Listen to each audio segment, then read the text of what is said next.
Assalamualaikum warahmatullahi wabarakatuh. Kita berjumpa pada kuliah aerodinamika dan propulsi.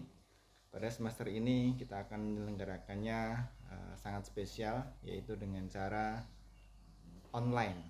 Jadi nanti akan kita kombinasikan antara media online, baik itu yang sinkron maupun yang asinkron. Baik, kita akan memasuki pembahasan kita terkait dengan aerodinamika. Di dalam buku yang saya sebutkan di dalam kuliah kita yang sudah dibagikan pula, ini tercantum pada subbahasan yang ketiga. Tercantum pada subbahasan yang ketiga atau chapter yang ketiga, di mana kita akan berbicara secara umum terkait dengan aerodinamika secara umum di pesawat terbang. Karena di kuliah ini nanti Pak Sutresna akan membawakan terkait dengan teori-teori dasar aerodinamika, sementara saya nanti akan lebih menuju ke ranah lebih praktis dan saya bawa ke dunia pesawat terbang, dimana kita ketahui bahwasanya aerodinamika itu ilmunya cukup luas dan pemanfaatannya juga sangat luas. Nah, salah satunya adalah yang paling banyak digunakan di dunia aerodinamika. Oleh karena itu, pada chapter ini kita akan memaparkan terkait dengan aerodinamika informasi secara umum, mulai dari desain konseptual pada sebuah aircraft yang baru atau pesawat yang baru, dimana kemudian dari konseptual desain tersebut akan menuju pada proses detail desain, dimana di fase konseptual atau fase-fase awal, kadang orang menyebutnya di fase sketch, itu kemudian akan mempengaruhi detail desain yang akan berikutnya terjadi. Nah, di dalam kuliah kita akan memberikan beberapa bagian. Insya Allah ini akan kita bahas semuanya dalam waktu kurang lebih 30 menit ke depan ya. 30 menit ke depan, yaitu terkait dengan introduction. Kemudian kita akan belajar sedikit terkait dengan atmosfer, karena nanti pesawat itu terbangnya di udara, di atmosfer, sehingga kemudian kita memerlukan pengetahuan di atmosfer. Kemudian beberapa equation yang akan basic equation yang akan digunakan pada proses aerodinamika sebuah pesawat terbang. Kemudian kita masuk ke lebih detail lagi, yaitu membahas terkait dengan airfoil behavior, bagaimana perilaku atau kemudian nanti performance dari airfoil ditinjau dari ini pass a body, kemudian viscosity, kemudian boundary layer. Kemudian nanti kita akan menjelaskan terkait dengan bagaimana nanti boundary layer itu kemudian bisa menuju pada konsep drag atau gaya seret. Kemudian nanti kita akan belajar aircraft motion, kemudian aerofoil definition dan classification. Kemudian yang terakhir nanti adalah terkait dengan definisi. Yang ke-8 nanti terkait dengan definisi yang relevan dengan aerodynamic coefficient. Kemudian sampai seterusnya kita akan belajar tentang sayap ya. Ada sayap, kemudian ada empennage ya, bagian belakang, kemudian bagian bodi pesawat, sampai nanti ada ini sedikit tambahannya pada bagaimana mounting dari propulsi, kemudian sampai kepada brake.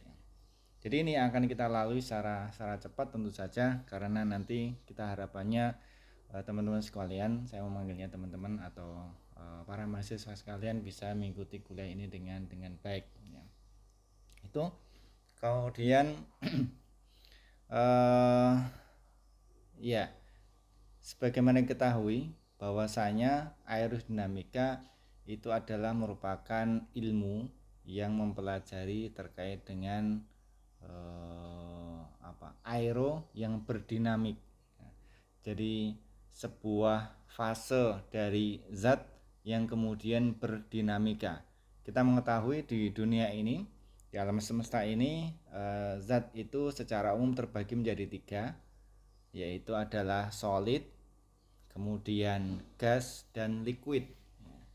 Sementara untuk gas dan liquid, ini nanti ada gas dan ada liquid, itu dimasukkan di dalam fase fluid, dimana kemudian salah satu aspek utamanya adalah bagaimana dia bisa menahan gaya geser.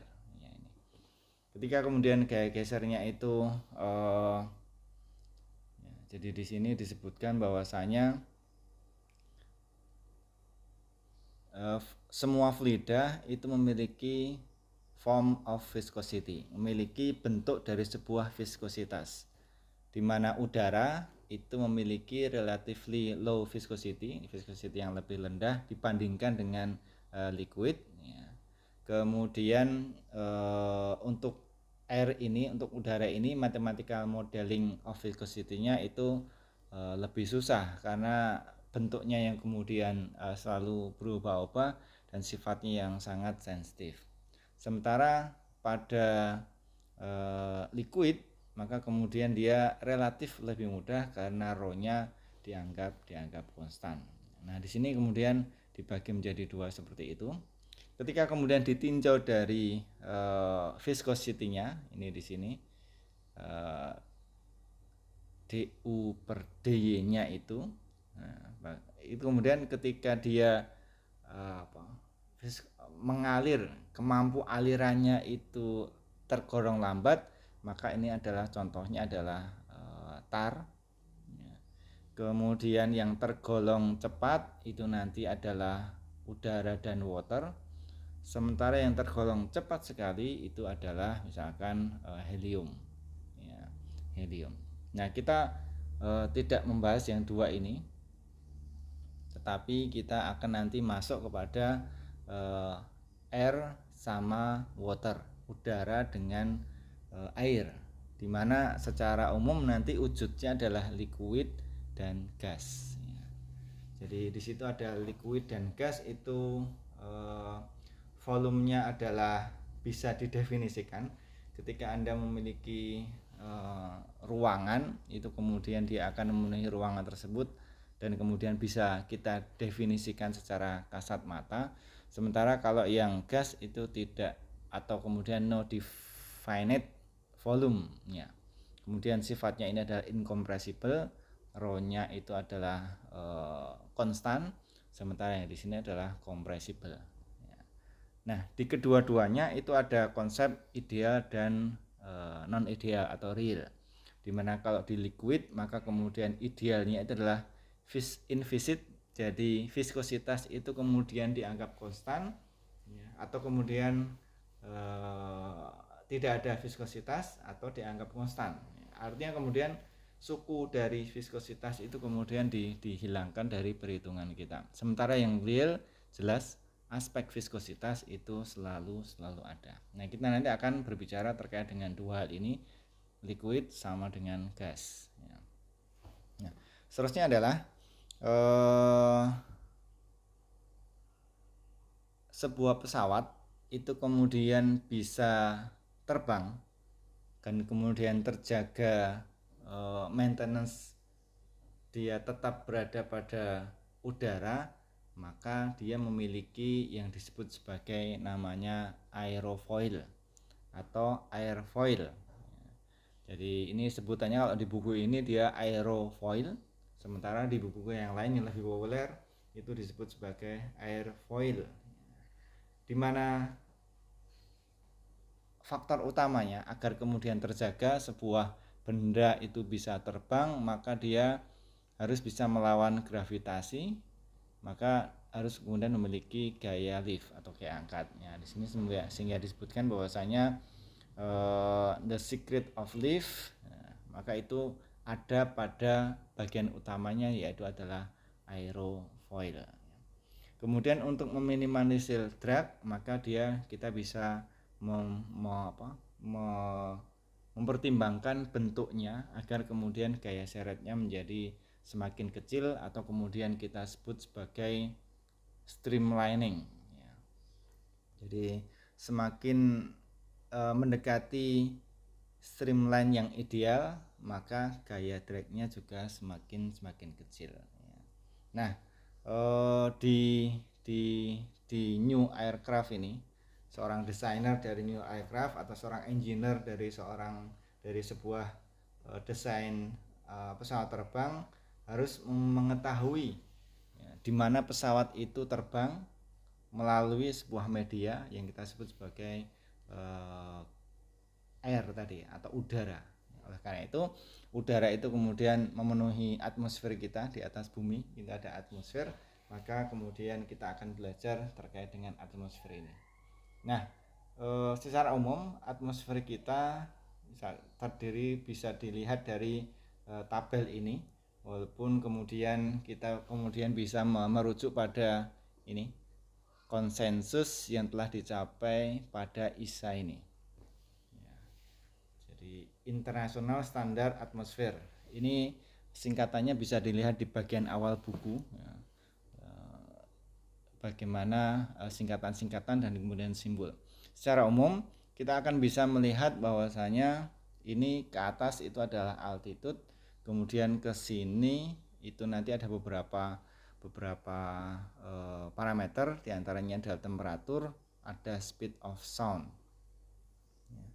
Kemudian yang di sebelah kanan ini, kalau di sini dalam meter, kalau di sini dalam feet, ya, dalam feet.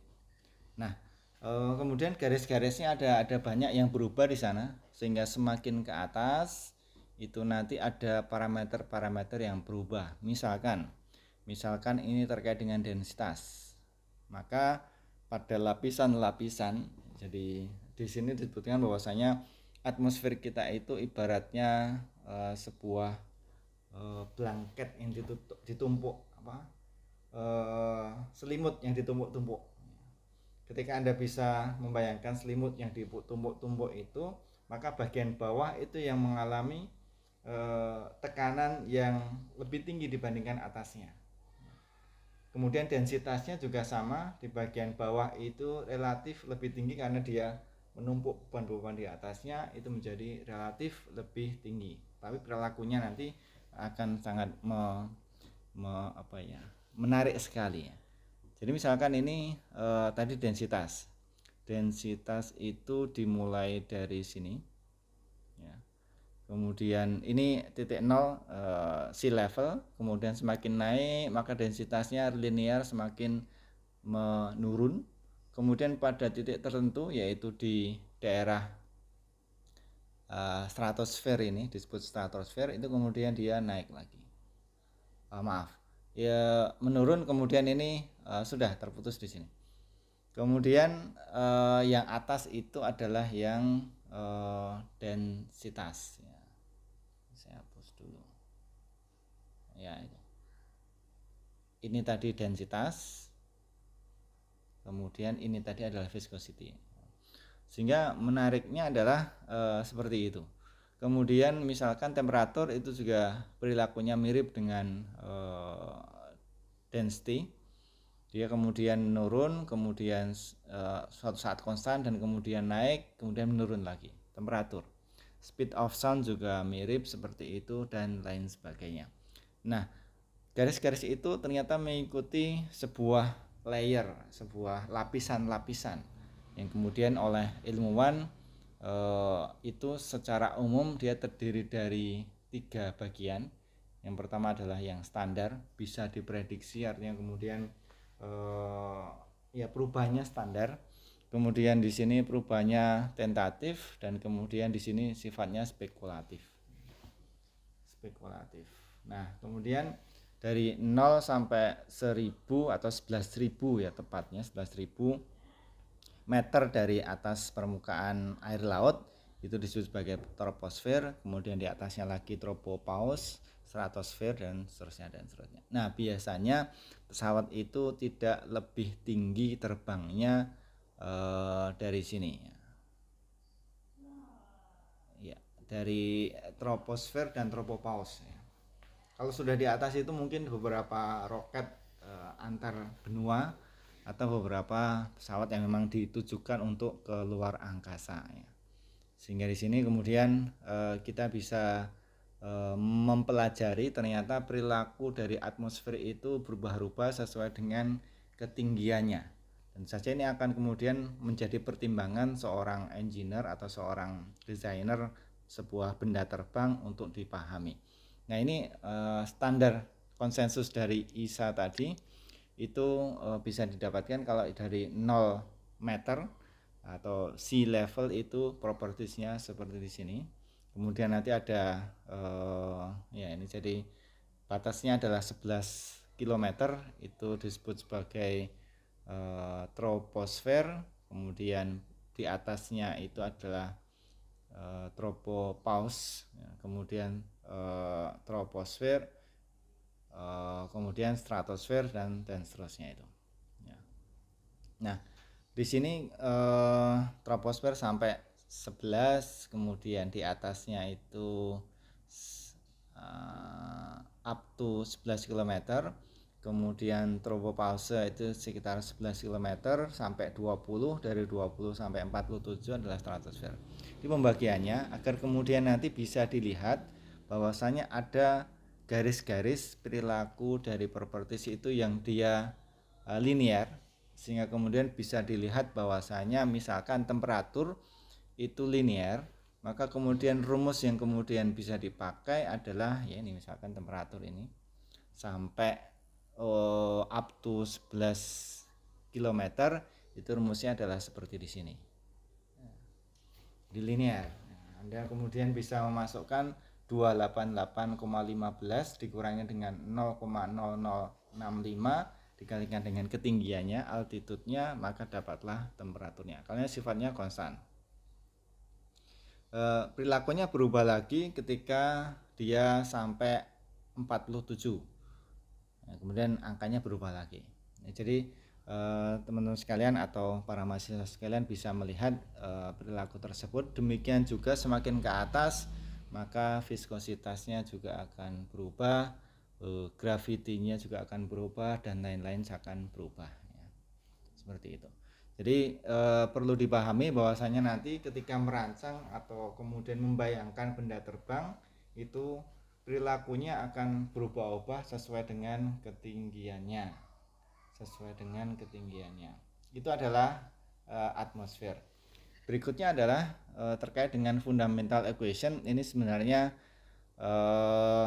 mengulangi di kuliah-kuliah mekanika fluida, baik itu yang dasar maupun lanjut ya, dimana secara umum kita kemudian membuat sebuah kontrol volume untuk kemudian bisa mendapatkan equation tersebut ya. Nah misalkan dari hukum-hukum Newton, F sama dengan A kali M ya. Kemudian Anda bisa tolong mengingat kembali bagaimana momentum conservation ya. Kemudian bagaimana energy conservation, dan sebelumnya adalah mass conservation. Bisa dilihat pada mekanika fluida yang kemudian nanti di antara turunannya adalah yang kita pakai misalkan jadi rumus Bernoulli ya. Kemudian nanti ada rumusnya Euler sama rumusnya satu lagi adalah Navier dan Stokes ya. Itu tolong bisa dipelajari kembali, dibuka-buka kembali. Itu adalah beberapa rumus dasar yang akan kita pakai di aerodinamika. Insyaallah rumusnya rumus jadi semuanya ya, rumus jadi semuanya.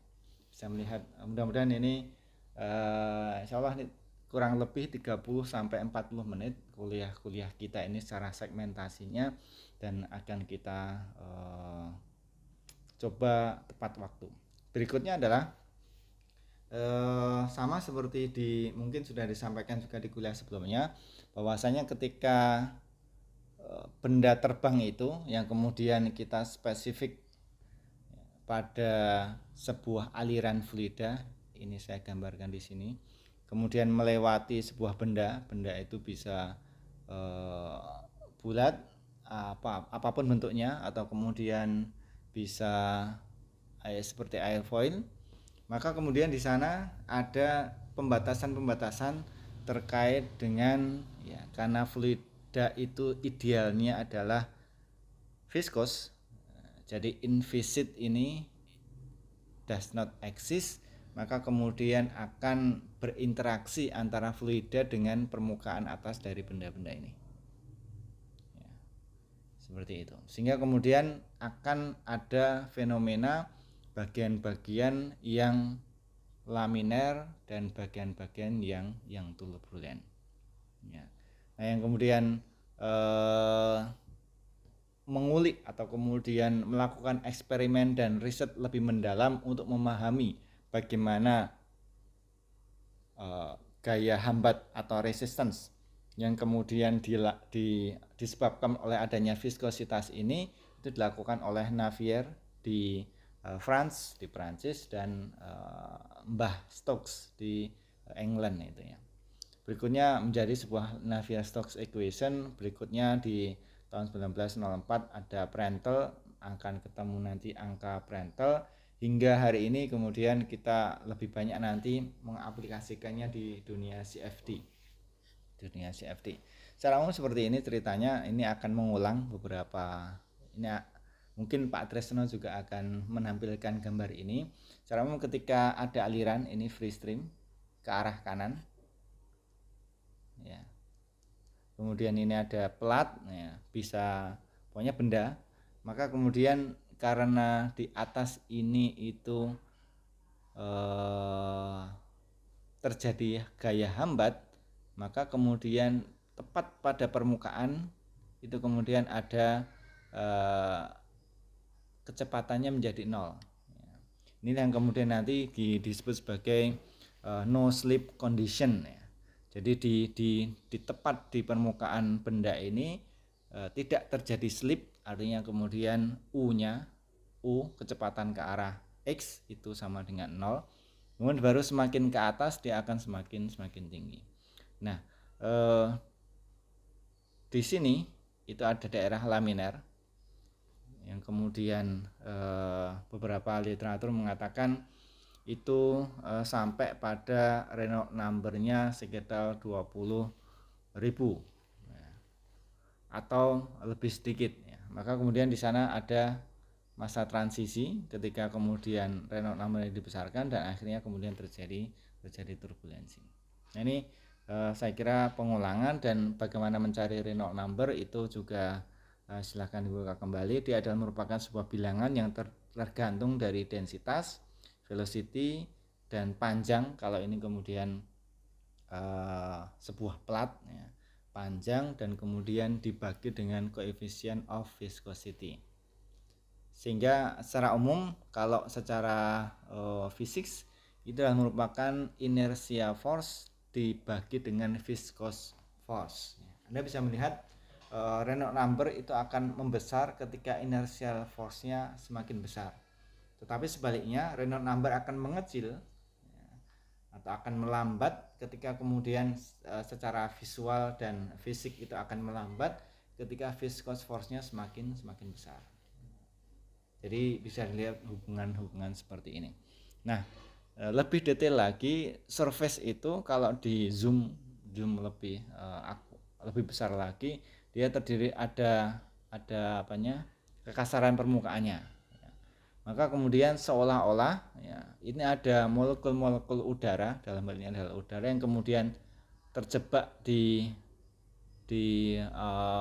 permukaan tersebut dan tidak bisa kemana-mana, stuck ya. Sehingga kemudian inilah yang mengilhami adanya asumsi zero no split condition ya.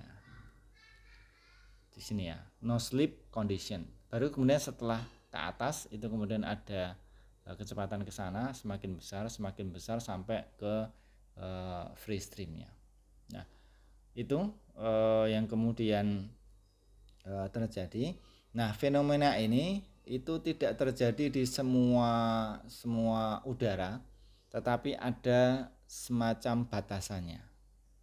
Jadi ada semacam batasannya. Nah, batasan inilah yang kemudian disebut sebagai lapis batas. Sementara di daerah atas ini dia sudah sesuai dengan UV streamnya. Kalau di bawah ya nanti ada rumusnya tersendiri. Kalau laminar punya rumus sendiri, kalau turbulen punya rumus tersendiri. Bisa dilihat di sini.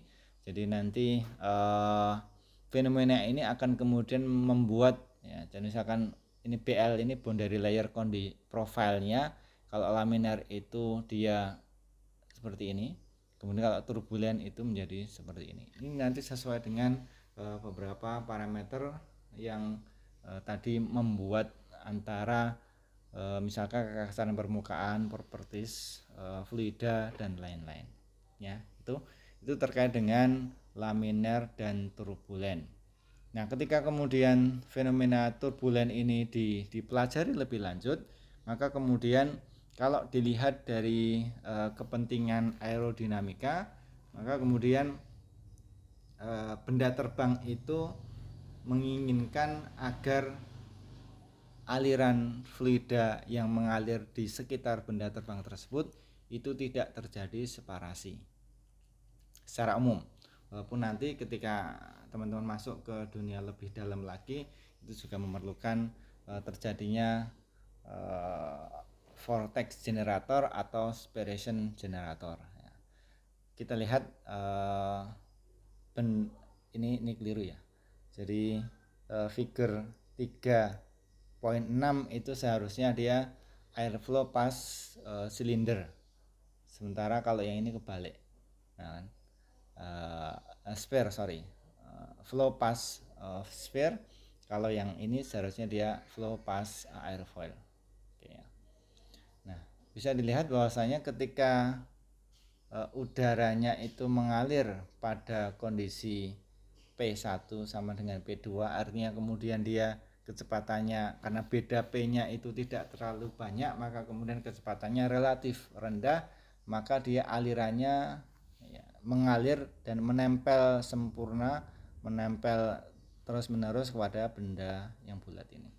Ketika kemudian dimasukkan aspek viskositasnya, di mana jelas aspek viskositas itu akan kemudian menyebabkan terjadinya pressure drop, ya, sehingga P1 di sini 1, ini 2, itu 1 lebih besar daripada 2. Maka ya, di sini akan muncul point of separation yang menyebabkan dia terlepas, ya, separasi itu terlepas dari dinding di sini. Dan kalau itu kemudian diteruskan, maka kemudian ini akan terjadi fenomena stall. Demikian juga, nah nanti kemudian teman-teman bisa mempelajari di sini bahwasanya dari fenomena separasi ini akan muncul beberapa rumus yang kemudian kita akan pakai. Di antaranya adalah coefficient of friction, di mana itu setara dengan tekanan geser shear stress dibagi dengan Q free stream, di mana Q itu adalah dynamic head at the point, itu setara dengan 1/2 kali rho dikalikan V kuadrat. Itu CF, coefficient of friction, yang nanti akan kemudian membawa pada rumus-rumus lift ataupun rumus-rumus drag, tepatnya drag. Nah di sini kalau kemudian tadi bukan bola tetapi kemudian airfoil, maka fenomenanya sama mirip dengan plat datar, hanya kemudian nanti diimplementasikan di bagian yang ada di sini. Awal-awal adalah laminar, kemudian ada transisi, kemudian turbulen. Ketika kemudian turbulennya menjadi semakin besar, maka aliran udara itu terlepas dari dindingnya, dan kemudian karena terlepas, maka di sini terjadi olakan-olakan karena streamline-nya sudah tidak teratur lagi. Kemudian ada sebuah daerah di mana itu masih dipengaruhi oleh viskositas, ya. Maka ini ada viscous effect, itu disebut sebagai boundary layer. kemudian di atas ini sudah tidak terpengaruh dengan viskositas, maka ini seolah-olah menjadi invisit, padahal sebenarnya adalah viskos. Maka kemudian tinjauan rumusnya ketika di daerah free stream ini, maka dia adalah invisit, tetapi kalau di bagian bawah boundary layer itu nanti viskos. Nah, nanti ada beberapa kuliah atau sebenarnya di S2 yang terkait dengan khusus di boundary layer effect di sini. Oke. Seperti itu ya. Kemudian tadi coefficient of friction itu kemudian nanti bisa ya ini. Jadi coefficient of friction itu increase from laminar to turbulent. Ya. Kemudian hasil akhir dari coefficient of friction itu nanti akan membentuk parameter baru atau value baru disebut sebagai drag. Di mana drag itu terdiri saat ini kita akan memperkenalkan dua macam drag, yaitu skin friction drag sama pressure drag. Ini sesuai dengan namanya, skin ya, kulit, friksi pada friksi yang kemudian menyebabkan drag. Ini karena ya permukaan dari benda terbang tersebut. Sementara kalau pressure drag memang karena adanya kehilangan kehilangan pressure atau pressure loss, maka kemudian di sana ada drag juga. Oke, ini pengantar, maaf. Kemudian berikutnya adalah sekarang kita khusus kepada aliran yang melewati airfoil. Jadi aerofoil atau airfoil. Yang jelas itu ada viscous effect di sana pada sebuah surface aerofoil. Ya. Nah, seperti yang tadi ini digambarkan di sini, kalau kemudian fenomena separasi ini kemudian semakin berlanjut, maka kemudian pesawat atau benda terbang kita itu akan kemudian kehilangan gaya angkatnya.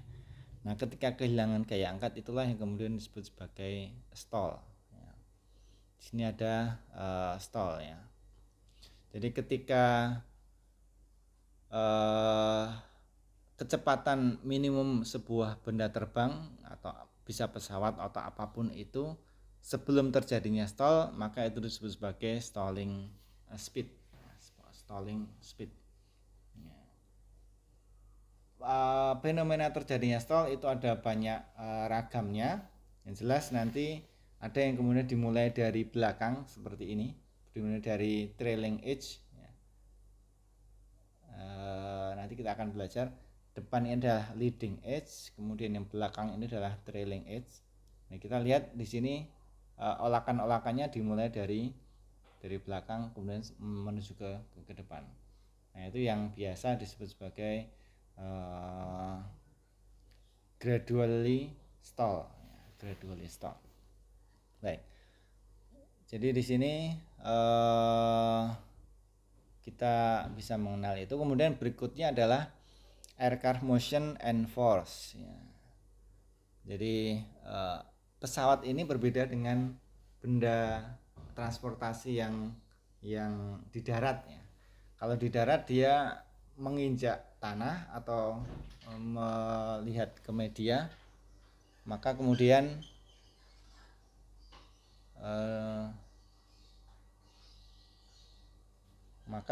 ini dilakukan ada 3 buah, karena ini adalah 3 buah speed. Jadi mohon maaf, ini ada 3 buah aksis ya. Ada 3 buah aksis.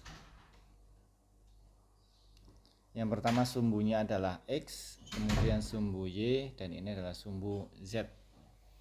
Nah, pesawat itu bisa kemudian bergerak ke arah X, kemudian bisa ke arah Y, bisa ke arah Z. Dan kemudian benda terbang kita itu bisa melakukan berputar. Berputar baik itu di sumbu X, di sumbu Y maupun di sumbu Z. Sehingga kemudian kita mengenal adanya 6 degree of freedom. Jadi ini pertimbangannya ketika nanti masuk ke kinematika, itu nanti benda terbang kita karena berada di mana? Di udara, yang itu bisa bergerak bebas kemana-mana saja. Sementara kalau benda di darat kan dia ibaratnya ini adalah jalan, maka kemudian dia tidak bisa bergerak ke arah jalan tersebut, ada restrictionnya. Kali ini bebas, sama seperti nanti ketika Anda mempelajari terkait dengan, kali ini kan di udara, kalau di laut atau di air maka ada kapal selam dan lain-lain, itu sebenarnya teorinya mirip, hanya kemudian fluidanya saja yang berbeda ya. Jadi ini motionnya ini ada 6, kemudian force-nya itu ada 4 ya, secara umum. Kalau yang terkait dengan ke bawah jelas itu nanti aspeknya adalah weight, kemudian gravitasi ke bawah dan lain-lain. Kemudian yang untuk mengkompensasi atau kemudian agar benda terbang itu tetap terbang, maka harus ada lift yang cukup untuk melawan weight tersebut. Kemudian ada drag, maka harus diperlukan adanya thrust ya, atau gaya dorong.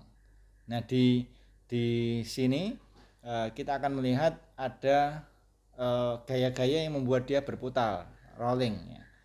Jadi misalkan ke arah sini ya, itu adalah moment of roll ke arah sumbu X, Y maupun ke arah Z ya. Ini ke arah sini ya. Kemudian nanti ada yang ke arah X, ada yang ke arah Z ya.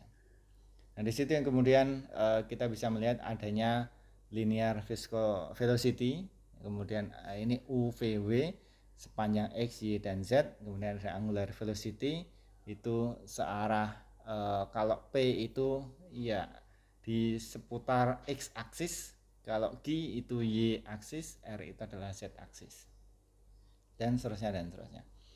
Nah berikutnya adalah agak sebuah pesawat pada unsteady level flight atau equilibrium, maka sigma force-nya itu sama dengan 0.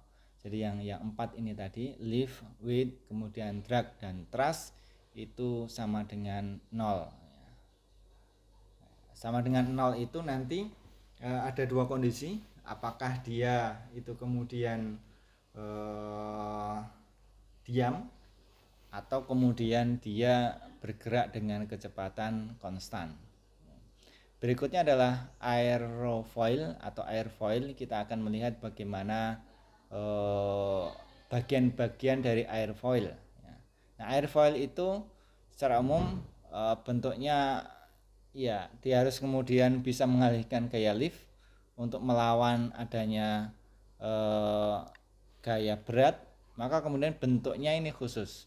Secara singkat, maka kemudian ini para peneliti sebelum kita sudah mengklasifikasikannya, dan mereka tergabung pada sebuah ya kita katakan mereka sudah memiliki ini ya, NACA ini ya. Jadi National Advisory Committee for Aeronautics, yang kemudian nanti melahirkan NACA digit ya.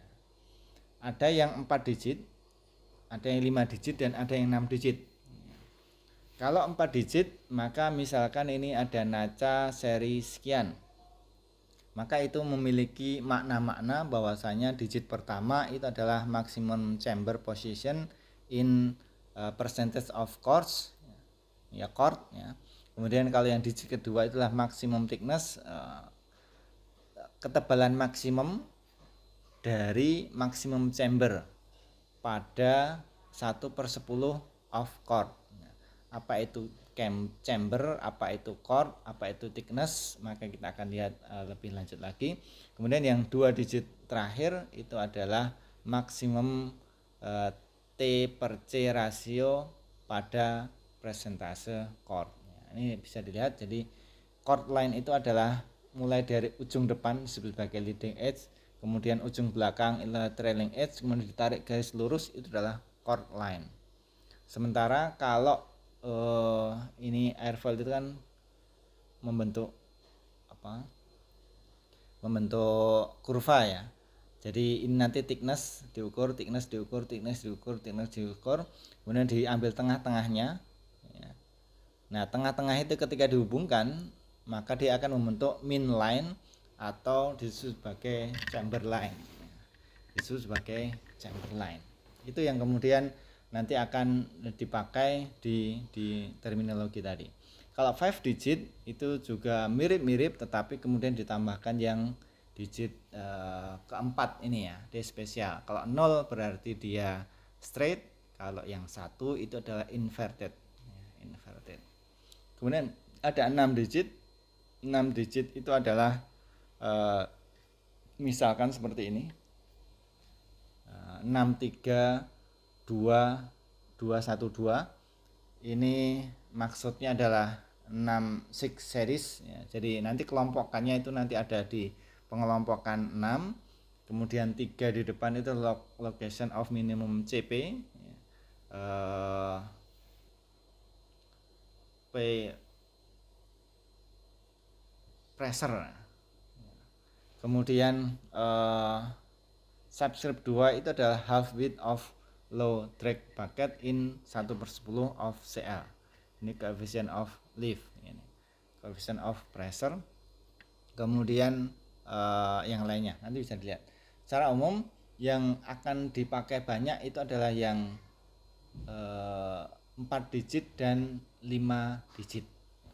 4 digit dan 5 digit. Kita akan percepat karena waktunya sepertinya sudah agak molor ini ya. Baik, berikutnya adalah definition of aerodynamics parameter ya, jadi beberapa definisi terkait dengan beberapa parameter-parameter yang ada di aerodinamika. Nah, kita akan memulai, tadi sudah diperkenalkan sedikit adanya Q. Q itu adalah dynamic head, itu setengah rho V kuadrat ya. Kemudian CL itu adalah sectional aerofoil lift coefficient, jadi coefficient of lift. CD adalah coefficient of drag, CM adalah coefficient of moment. Itu kalau 2 dimensi. Kalau 3 dimensi dan ini nanti kalau 2 dimensi nanti baik 2 dimensi maupun 3 dimensi itu diperoleh CL, CD dan CM nya melalui eksperimen maupun melalui simulasi CFD. Kalau indeksnya kecil ini L, D, dan M itu adalah 2 dimensi. Kalau indeksnya kapital maka dia adalah 3 dimensi. Kemudian tadi CP yang ada di depan itu adalah pressure coefficient. Nah, ini yang kemudian kita sebut sebagai performance dari airfoil, itu biasanya direpresentasikan dari lift coefficient dan angle of attack, sudut serang. Sudut serang itu sudut yang dibentuk dari airfoil dengan datangnya udara. Jadi misalkan kemudian dia ini 0 itu berarti dia sejajar, kemudian dia menjadi semakin mendongak ke atas, maka ini semakin tinggi angle of attack-nya. Liftnya akan semakin naik, suatu saat dia akan mengalami stall. Kemudian ini beberapa kali ini teorinya, kemudian ini kalau diimplementasikan pada spesifik tertentu maka ada data-data seperti ini. Nah, ini biasanya kemudian kita mempelajari di dalam data sheet. Lift generation saya kira sudah umum bagaimana terjadinya lift itu. Terjadinya lift karena ada beda pressure dan kemudian ada downwash. Nah, tadi yang kita sebutkan tadi ketika benda terbang itu kemudian di awal-awal itu laminer, kemudian ada transisi, kemudian nanti suatu saat terjadi separasi ya, di daerah turbulen di sini. Jadi ini laminer, kemudian transisi, ini turbulen. Maka terjadinya turbulen itu bisa gradual. Ini yang desain yang kita inginkan karena nanti mudah diprediksikan ya. Ini gradual stall, dimulai dari ini belum terjadi stall, kemudian mulai titik stall, akhirnya kemudian berjalan dari trailing edge menuju ke leading edge ya. Misalnya. Nah, karakternya nanti kemudian bisa diprediksi dia gradual. secara umum CL-nya sama, naik kemudian menurun, tetapi menurunnya gradual. Kalau di sini abrupt, ini bahasa Indonesia apa ya? Ini mendadak. Thin airfoil juga nanti ini mendadak. Bisa dilihat dari coefficient of momentnya, itu gradually seperti ini menurun, tetapi kalau ini tiba-tiba begitu stall langsung jatuh. Nah, ini yang kemudian tidak kita harapkan, tetapi biasanya yang terjadi adalah yang di sini. Berikutnya adalah ini beberapa typical airfoil yang biasa dipakai di dunia penerbangan melalui eksperimen yang panjang dan data statistik. Maaf. Itu kemudian ada NACA 4412, ada NACA 23015 kalau itu adalah 5 digit, kalau 6 digit adalah 642415. Karakternya kalau A yang 4 digit, yang B yang 5 digit, yang C adalah yang 6 digit. Mirip-mirip ya. Hanya kemudian ini adalah yang A yang tengah sini, kemudian yang B yang kemudian drop stallnya langsung ngedrop, kemudian ini adalah yang C. Ini kalau coefficient of lift-nya. Sementara kalau coefficient of momentumnya ini ada grafik di bawah sini. Sementara kalau grafik yang lain itu nanti ada coefficient of drag-nya. Oke. Bisa dilihat. Kemudian ini tambahan-tambahannya sebagai aerodinamik dari sebuah pesawat itu nanti bisa dimodifikasi agar liftnya menjadi semakin tinggi. Kita sebut sebagai high lift device. Kalau ditempatkan di depan sayap airfoil maka disebut slat, kalau di belakang itu flap. Ini leading edge, ini adalah trailing edge. Ada berbagai macam flap dan slat. Kalau yang pernah melihat pesawat terbang, pernah naik pesawat terbang, maka biasanya pada dan hampir dipastikan ketika take off dan landing maka performanya menjadi semakin maksimum mungkin, maka slide dan flapnya itu ditarik semuanya. Nah, ini yang kemudian perlu dipelajari oleh teman-teman sekalian. Ini ya. Jadi desainer itu look for, mencari beberapa kualitasnya. Jadi kualifikasi dari sebuah 2D airfoil itu ada 5. Jadi liftnya itu setinggi mungkin, kemudian stallnya itu kalau bisa segradual mungkin, sehingga kemudian ketika ada tanda-tanda stall kita kemudian bisa mengantisipasinya.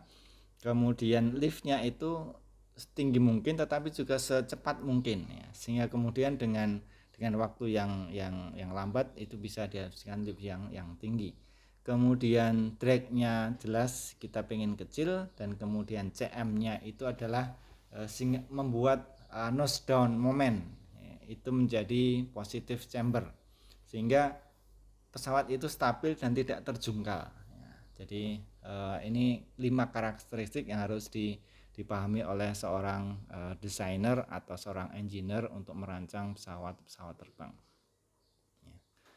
Ini bisa dilihat data-data yang lainnya, data-data yang lainnya. Kemudian terakhir saya mau menutup dengan gambar ini. Jadi di sebuah pesawat atau benda terbang itu selain terjadi aliran yang smooth terprediksi, tetapi juga ada aliran yang sebuah olakan. Misalkan Anda melihat pesawat di sini. Jadi kalau ditarik ini sebuah garis horizontal yang melambangkan tampak depan dari pesawat kita, maka ketika terjadi downwash ya, jadi ketika pesawat itu mau take off, mau landing, maka ada gaya yang ke bawah di sini, yang kemudian kurvanya itu ya seperti ini. Maka yang kemudian terjadi di ujung sini ada sebuah yang bawah itu berusaha untuk naik ke atas. Nah, di ujung sini itu kecil, tapi kemudian ketika ke belakang itu menjadi besar, sehingga bisa dilihat ini ini nanti menjadi seperti ini, bisa dilihat. Dan itu yang kemudian membuat pesawat kita perlu analisis kestabilan. Ini yang kemudian disebut sebagai tip vortex,